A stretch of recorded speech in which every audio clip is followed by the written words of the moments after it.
প্রাথমিকে ৬,৫০০ নিয়োগ বাতিল, প্রতিবাদে আদালতে স্লোগান হট্টগোল। ৩২ নম্বর ধ্বংসস্তূপ, লোহা স্টিল টিন খুলে ভেঙে নিয়ে যাচ্ছে অনেকে। এবং রাশিয়ায় মানব পাচার চক্রের প্রধান তামান্না জেরিন গ্রেফতার।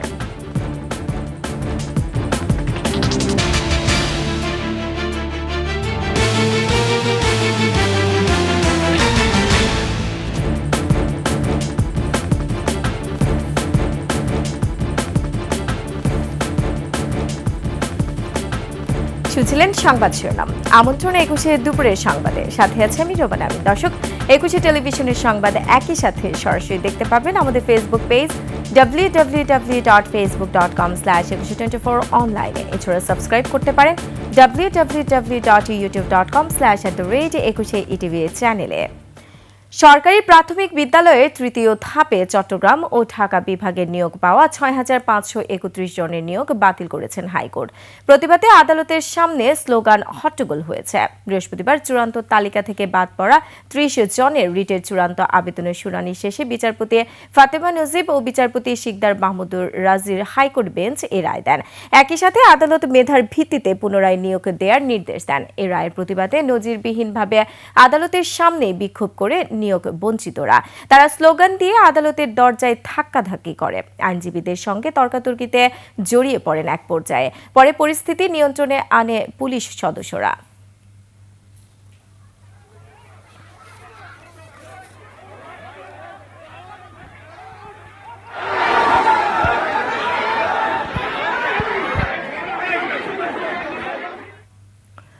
ধানমন্ডি ৩২ নম্বর যেন এখন ধ্বংসস্তূপ। এদিকে গুড়িয়ে দেওয়া হয়েছে ৩২ নম্বরের সামনের অংশ। এছাড়া ভাঙা অংশের প্রয়োজনীয় যে যা পাচ্ছেন নিয়ে যাচ্ছেন উৎসুক জনতা। দর্শক, মাহতাব মিনহাজের সহায়তায় আরো জানাচ্ছেন প্রণব চক্রবর্তী। ধানমন্ডি ৩২ নম্বর, রাত পেরিয়ে সকাল, চলতে থাকে বঙ্গবন্ধুর সেই বাড়ি ভাঙার কাজ। সকালে ক্রেন ও এক্সকেভেটর দিয়ে বাড়িটির বিভিন্ন অংশ ভাঙা হয়। তখনও কিছু জায়গায় জ্বলতে দেখা গেছে আগুন। বিক্ষুব্ধরা বিরতিহীনভাবেই ভাঙতে থাকেন বাড়িটি। কারণ সে স্বৈরাচার মানুষকে অনেক কষ্ট দিয়েছে, গুম খুন হত্যা সবকিছুর সাথে জড়িত। এবং এই গণউদ্যানে আপনারা দেখছেন হাজার হাজার মানুষদেরকে হত্যা করা হয়েছে নির্বিচারে। যে আমাদের কষ্ট অন্যায় অত্যাচার যেভাবে করছে, এমনকি আমাদের যে মোবাইল ফোন ছিল তাও চেক করে দেখে যে বিএনপির কেউ না, জামাত শিবির, অমুক তমুক হ্যানতেন, এরকম ভাবে অনেককেও জেলে কারাবন্দী করা হয়েছে। আমি আসলে সকালে ফজর নামাজ পড়ে নিয়ত করেছি যে এসে দেখবো যে এখানকার অবস্থাটা কেমন। ভাঙা বাড়ি থেকে প্রয়োজন অনুযায়ী যে যা পারছেন নিয়ে যাচ্ছেন। বঙ্গবন্ধু স্মৃতি জাদুঘর হিসেবে পরিচিত বাড়িটির পেছনের ৫তলা ভবন থেকেও বিভিন্ন সামগ্রী নিয়ে যেতে দেখা গেছে উৎসুক জনতাকে। সেই ভবন থেকে প্রচুর বইও নিয়ে যান অনেকেই। ধ্বংস করাই দরকার।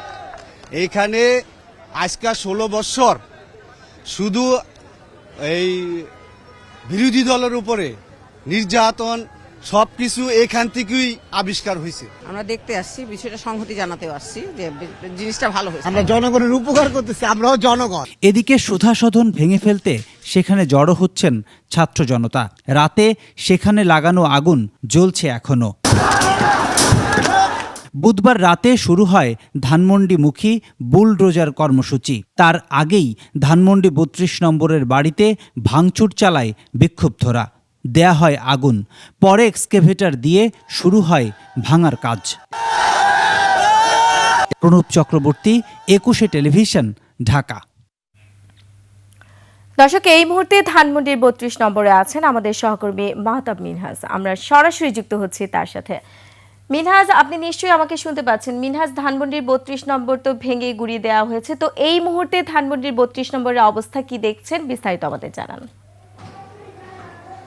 রোমানা, আপনাকে ধন্যবাদ।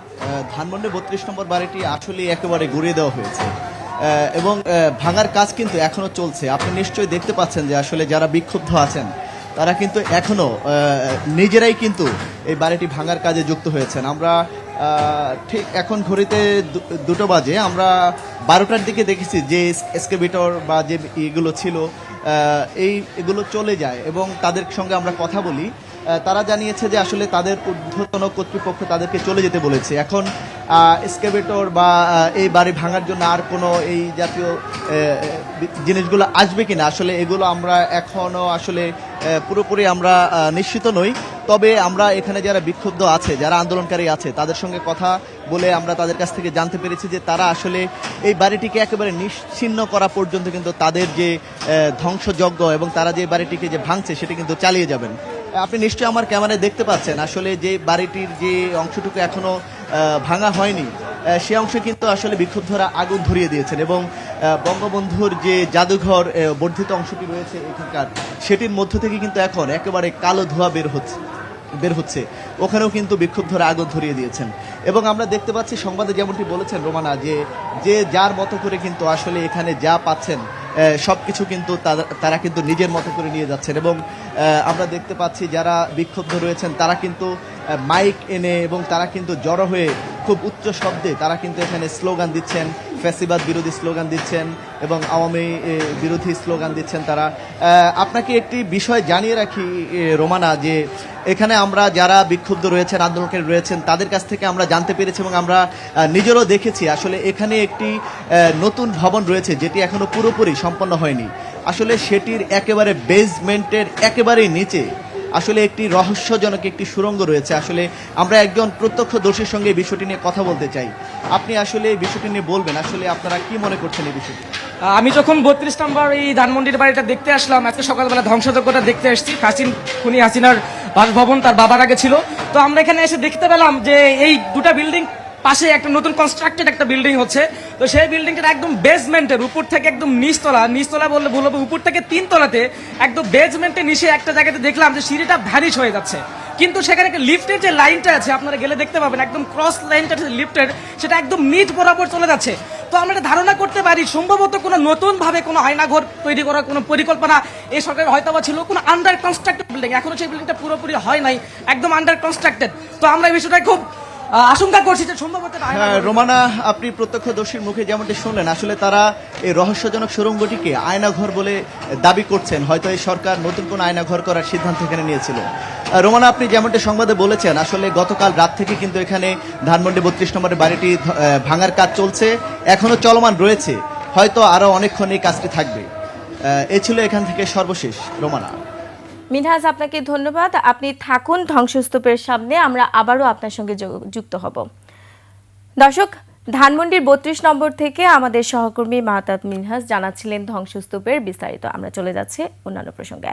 এদিকে গণ অভ্যুত্থানে ক্ষমতাচ্যুত প্রধানমন্ত্রী শেখ হাসিনার ভাষণের প্রতিক্রিয়ায় দেশে বিভিন্ন স্থাপনা ও আওয়ামী লীগ নেতাদের ঘরবাড়িতে ভাঙচুর চালানো হয়েছে। বুলডোজার কর্মসূচি ঘোষণার পর থেকে বিক্ষোভ শুরু হয়। এ সময় তারা শেখ হাসিনা ও আওয়ামী লীগের বিরুদ্ধে বিভিন্ন স্লোগান দেন। প্রতিনিধিদের তথ্য ও ছবিতে ডেস্ক রিপোর্ট। খুলনার শেখবাড়ি বুলডোজার দিয়ে ভেঙে ক্ষোভ প্রকাশ করেছে বৈষম্য বিরোধী ছাত্র আন্দোলনের নেতাকর্মীরা। রাতে শেখবাড়ির উদ্দেশ্যে লং মার্চ শুরুর পর বুলডোজার দিয়ে বাড়িটি ভাঙতে শুরু করে। কুষ্টিয়ায় আওয়ামী লীগের যুগ্ম সাধারণ সম্পাদক মাহবুবুল আলম হানিফের বাড়িতে ভাঙচুর চালিয়েছে বিক্ষুব্ধরা। রাতে শহরের পিটিআই সড়কের বাড়ির সামনে অবস্থান নিয়ে ভাঙচুর চালায় তারা। রংপুরে বেগম রোকেয়া বিশ্ববিদ্যালয়ে বঙ্গবন্ধুর মুরাল, বঙ্গমাতা ফজিলাতুন্নেসা মুজিব ও বঙ্গবন্ধু হলের সাইনবোর্ড ভেঙে গুড়িয়ে দিয়েছে বিক্ষুব্ধ শিক্ষার্থীরা। সেই সাথে সব স্থাপনার নাম পরিবর্তন করে নতুন নাম ঘোষণা দেওয়া হয়।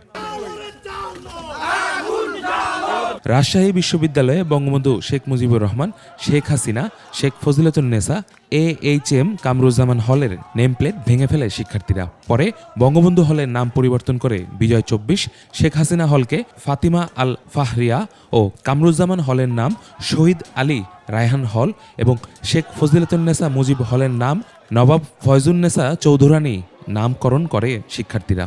এছাড়া রাজশাহীর বাঘায় সাবেক পররাষ্ট্র প্রতিমন্ত্রী শাহরিয়ার আলমের বাড়িতে ভাঙচুর ও অগ্নিসংযোগ করে আন্দোলনকারীরা। যশোর শহরের বিভিন্ন স্থানেও শেখ মুজিবুর রহমানের মুরাল ভাঙচুর হয়। জাহাঙ্গীরনগর বিশ্ববিদ্যালয়ে ভাঙা হয়েছে শেখ মুজিবুর রহমানের স্থাপনা, মুছে ফেলা হয়েছে গ্রাফিতি। বরিশালে উত্তাল ছাত্র জনতার বিক্ষোভে বুলডোজার দিয়ে গুড়িয়ে দেওয়া হয়েছে শেখ হাসিনার ভাগ্নে ও বরিশাল সিটি কর্পোরেশনের সাবেক মেয়র সেরুনিয়াবাদ সাদিক আবদুল্লার বাড়ি। এছাড়া আওয়ামী লীগের উপদেষ্টা মণ্ডলীর সদস্য ও সাবেক শিল্পমন্ত্রী আমির হোসেন আমুর বাড়িতে ভাঙচুর চালিয়েছে ছাত্র জনতা। চুয়াডাঙ্গায় ডিসি অফিসের চত্বরে বঙ্গবন্ধু শেখ মুজিবুর রহমান ও শেখ হাসিনার মুরাল এবং জেলা আওয়ামী লীগের কার্যালয়ে ভাঙচুর করেছেন বিক্ষুব্ধ ছাত্ররা। ভোলায় সাবেক এমপি ও আওয়ামী লীগের উপদেষ্টা মণ্ডলীর সদস্য তোফায়েল আহমেদের গাজীপুর রোডের প্রিয় কুটির বাড়িটিতে ভাঙচুর করে আগুন দেয় বিক্ষুব্ধরা। নাটোরে সাবেক এমপি শফিকুল ইসলাম শিমুলের বাড়িতে আগুন দিয়ে বুলডোজার কর্মসূচি পালন করে বৈষম্য বিরোধীরা। সিলেটের জেলা প্রশাসক কার্যালয়ের সামনে থাকা বঙ্গবন্ধুর মুরাল বুলডোজার দিয়ে ভেঙে দিয়েছে বিক্ষুব্ধরা। কিশোরগঞ্জের জেলা আওয়ামী লীগের অফিসে আগুন দিয়েছে আন্দোলনকারীরা। এছাড়া জেলা শহরের মুক্তিযোদ্ধা কমপ্লেক্সে শেখ মুজিবুর রহমানের প্রতিকৃতিতে ভাঙচুর করে তারা। Yusuf Hasan Naim, desk report, 21 television.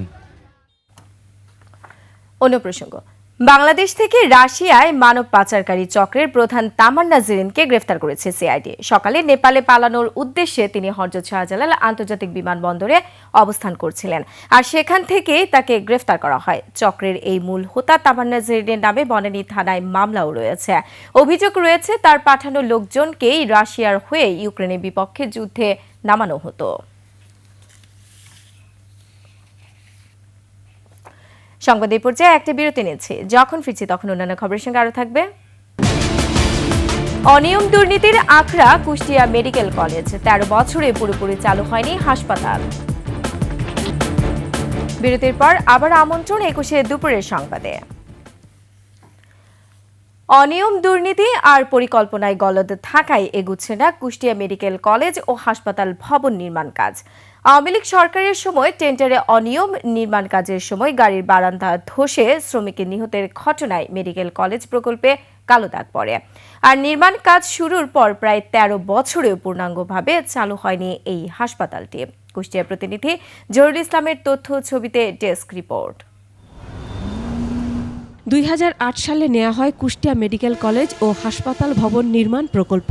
2012 সালে কাজ শুরু হয়ে শেষ হওয়ার কথা 2016 সালে। তবে শুরু থেকেই টেন্ডারে আওয়ামী লীগ নেতাদের হস্তক্ষেপ, কাজে ধীরগতি সহ নানা অনিয়মে এখনো শেষ হয়নি প্রকল্পটি। স্বল্প পরিসরে হাসপাতালের বহির্বিভাগ চালু হলেও আন্তঃবিভাগ চালু না হওয়ায় কাঙ্ক্ষিত সেবা থেকে বঞ্চিত 4 জেলার মানুষ। কাগজে কলমে প্রকল্প গত বছর শেষ হলেও এখনো 3 ভাগ কাজ বাকি। এক্সরে করার জন্য এখানে হয়নি, উনি বাইরে পাঠাইছেন। সিরিয়াস কোনো রোগী যদি এখানে ভর্তি হয় তাহলে ভর্তি হওয়ার কোনো ব্যবস্থা নাই। 1 সপ্তাহ মতন দিল, দেখে বলে 1 সপ্তাহ পর দেখা করেন আপনি। তাছাড়া কি এক্সরে এইসব কিছু বলিনি, স্ট্রোকের রোগী। আর ভর্তিতে কোনো সিস্টেমই দেখলাম না এখানে। মাসখানেক আগে স্বাস্থ্য মন্ত্রণালয় থেকে আন্তঃবিভাগ চালু করার বিষয়ে নির্দেশনা দেয়া হলেও তৃতীয় ও চতুর্থ শ্রেণীর কর্মচারী সহ লোকবল নিয়োগ না হওয়া, প্রয়োজনীয় অর্থ বরাদ্দ পেতে বিলম্ব হওয়া, নানা কারণে সেবা চালু হচ্ছে না। আর হাসপাতাল চালু না হয় ইন্টার্ন চিকিৎসকরা আছেন বিপাকে। শিক্ষকরা মেডিকেল কলেজ হাসপাতালের মূল প্রাণ, শিক্ষা দেওয়ার ক্ষেত্রে, সেবা দেওয়ার ক্ষেত্রেও। এই সেবাটা আমাদের শিক্ষকরা সদর হাসপাতালে দিচ্ছেন, এখানে থাকলে আরও বেশি সেবা দিতে পারতেন জনগণকে এবং ছাত্রদেরকে সুন্দরভাবে হাতে কলমে শিক্ষা দিতে পারতেন। এই বিষয়ে হাসপাতালের পরিচালক ক্যামেরার সামনে কথা বলতে রাজি হননি। এটা আর বলতেই না পেতেছি, অনুরোধ করছি আপনাকে যেটা যে এই বিষয়টা আসলে আলোচনার এত বারবার একটা জিনিস বেশি বলে খারাপ দেখায়, এটা গুরুত্ব হারাতে হবে। মেডিকেল কলেজ হাসপাতাল পূর্ণাঙ্গভাবে চালু না হওয়ায় ক্ষুব্ধ এলাকার মানুষ। অনতিবিলম্বে এগুলো নিষ্পত্তি করে আমাদের জনদুর্ভোগ যাতে লাঘব করতে পারে সরকার, এটাই আমাদের প্রত্যাশা। দ্রুত সব জটিলতা কাটিয়ে আন্তঃবিভাগ সহ সব সেবা চালুর তাগিদ কুষ্টিয়াবাসীর। Masuma Lisa, desk report, 21 television. গোপালগঞ্জে ঘন কুয়াশার কারণে 4টি যানবাহনের সংঘর্ষে একজন নিহত ও কমপক্ষে 20 জন আহত হয়েছে। ভোরে ঢাকা খুলনা মহাসড়কের গোপালগঞ্জ সদর উপজেলার গোশঘাটি বাস স্ট্যান্ডে এই দুর্ঘটনা ঘটে। এতে পুলিশ জানায়, ঢাকা খুলনা মহাসড়কের ঘোষগাতি এলাকায় খুলনা থেকে ছেড়ে আসা একটি বাসের সাথে ট্রাকের এই সংঘর্ষ হয়। একই সময় গোপালগঞ্জগামী কাভার্ড ভ্যান ও ঢাকাগামী আরেকটি ট্রাক এসে দুর্ঘটনায় পড়ে। এতে ঘটনাস্থলে অজ্ঞাত একজন নিহত হন। ফায়ার সার্ভিস ঘটনাস্থলে গিয়ে হতাহতদের উদ্ধার করে হাসপাতালে পাঠায়। এদিকে সিরাজগঞ্জের এনায়েতপুরে সড়ক দুর্ঘটনায় মোটরসাইকেল আরোহী নিহত হয়েছে।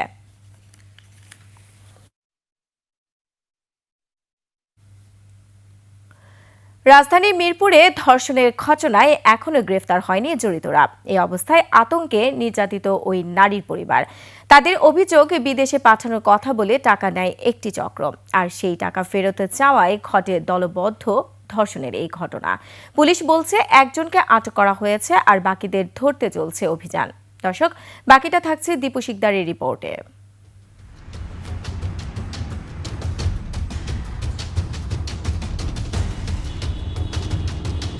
রাজধানীর মিরপুর শেওড়াপাড়া এলাকায় বাণিজ্যিক এই ভবনের উপরতলায় চলত গোল্ডেন আবাসিক নামের একটি হোটেল। অভিযোগ উঠেছে, সাইনবোর্ডবিহীন এই হোটেলের একটি কক্ষে আটকে 10 জনেরও বেশি ব্যক্তি ধর্ষণ করে এক নারীকে। পরে কৌশলে এই ঘটনা তার প্রতিবেশীকে জানান ওই নারী। 10-12 জন আরও আছে, মানে ও চিনে না। সোমবার রাতে সেখানে কাফরুল থানা পুলিশ অভিযানে গিয়ে পরে বাধার মুখে কয়েক স্তরে লোহার গ্রিল দিয়ে নিরাপত্তা বলয় তৈরি করে রাখা হয়। পরে ফায়ার সার্ভিস এসে গ্রিল কাটলে পুলিশ ভেতরে ঢোকে। আটক করা হয় একজনকে। এই ভবনের মালিকের কক্ষেও অভিযান চালানো হয়। পাওয়া যায় মাদকসহ টর্চার সেলের আলামত। এই ভবনে যারা ভাড়া থাকেন তাদের বক্তব্যে উঠে আসে, ওই হোটেল ঘিরে দিনের পর দিন চলত রমরমা অবৈধ বাণিজ্য। ঘটনার পর বন্ধ করে দেওয়া হয় হোটেল। হোটেলে কোনো সাইনবোর্ড নাই, এখানে দালাল আছে 15-20টা। এই দালালেরা আপনার ওই কাস্টমার নিয়ে এসে এই কার্যকলাপগুলো অসংগত কার্যকলাপ চালায় আর কি। 2 জন পুলিশ অফিসার আসছিলেন, ওনারা বললো যে উপরে এই সমস্যা হয়েছে, গণধর্ষণ হয়েছে একটা মেয়ে, আপনারা কি জানেন? আমরা উপরে যাই না কখনো, ওদের জন্য আমাদেরও অনেক ক্ষতি হয়। ওই নারীকে উদ্ধার করে ঢাকা মেডিকেলের ওয়ান স্টপ ক্রাইসিস সেন্টারে ভর্তি করা হয়। এ বিষয়ে ফোনে তার মা আর তার প্রতিবেশী কথা বলেন। যাওয়ার পরে ওরা ওই হোটেলের সামনে নিয়ে রাখতে পরে ওই হোটেলের একজন সাগর নামে রিপোর্ট করছে। পরে যা বলে বিল্লাল আর আরো কারে বলে দেখার পরে দর্শন ওরা করছে, মানে ওর সাথে তারপর থেকে ঘটনা হয়েছে। রাতে আবার তুলে দিয়ে গেছে, ওই বাইরেতে চাইছে, বাইরেতে পারেনি, গেট তালা মেরে রাখছে। বিল্লালটা দিছিলাম 2 লাখ টাকা, মাইয়া বাহিরে যাইব, ভিসা বাইরে জাল ভিসা, মাইয়াটা কইছে যাইব না, এটার লেগে এই দিচ্ছিতে এইটা দিচ্ছে। পুলিশের মিরপুর বিভাগের ডিসি জানান, আসামিদের ধরতে অভিযান চলছে। আসামি হিসাবে যাদের নাম এসেছে আমরা তাদেরকে গ্রেপ্তারের জন্য আমাদের অভিযান পরিচালিত হচ্ছে। প্রাথমিকভাবে যে কয়েকজনের নাম এসেছে 10-12 জনের নাম এসেছে আমাদের কাছে। এদিকে মূল অভিযুক্তদের ধরতে না পারলেও হোটেল থেকে কয়েকজনকে আটক করে কাফরুল থানা পুলিশ। দীপু শিকদার, 21 টেলিভিশন, ঢাকা। বিরতির পর আবার আমন্ত্রণ 21 দুপুরের সংবাদে। যুক্তরাষ্ট্রের ন্যাশনাল প্রেয়ার ব্রেকফাস্ট আয়োজক ফাউন্ডেশনের অন্যতম ব্যক্তি এবং সাউথ ক্যারোলিনার গভর্নর ডেভিড বেসলির সঙ্গে সাক্ষাৎ করেছেন বিএনপির ভারপ্রাপ্ত চেয়ারম্যান তারেক রহমানের প্রতিনিধি ব্যারিস্টার জাইমা রহমান। বাবা তারেক রহমানের পক্ষ থেকে এই কর্মসূচিতে অংশ নিয়েছেন জাইমা রহমান। বিএনপি মহাসচিব মির্জা ফখরুল ইসলাম আলমগীর, জাতীয় স্থায়ী কমিটির সদস্য আমির খসরু মাহমুদ চৌধুরী ও প্রাত রাশ অনুষ্ঠানে অংশ নিয়েছেন। গভর্নর ডেভিড বেসলি নোবেল বিজয়ী রোহিঙ্গা সংকটের সময় তিনি বাংলাদেশে সফর করেছিলেন। বর্তমানে তিনি বিশ্ব ব্যাংকের পরবর্তী প্রেসিডেন্ট হওয়ার জন্য প্রেসিডেন্ট ডোনাল্ড ট্রাম্পের সংক্ষিপ্ত তালিকাভুক্ত প্রার্থীদের মধ্যে অন্যতম। যুক্তরাজ্যে চিকিৎসারত বিএনপি চেয়ারপারসন বেগম খালেদা জিয়া এখন লন্ডনে ছেলে তারেক রহমানের বাসায় আছেন, যার কারণে ওই অনুষ্ঠানে যেতে পারছেন না তারেক রহমান।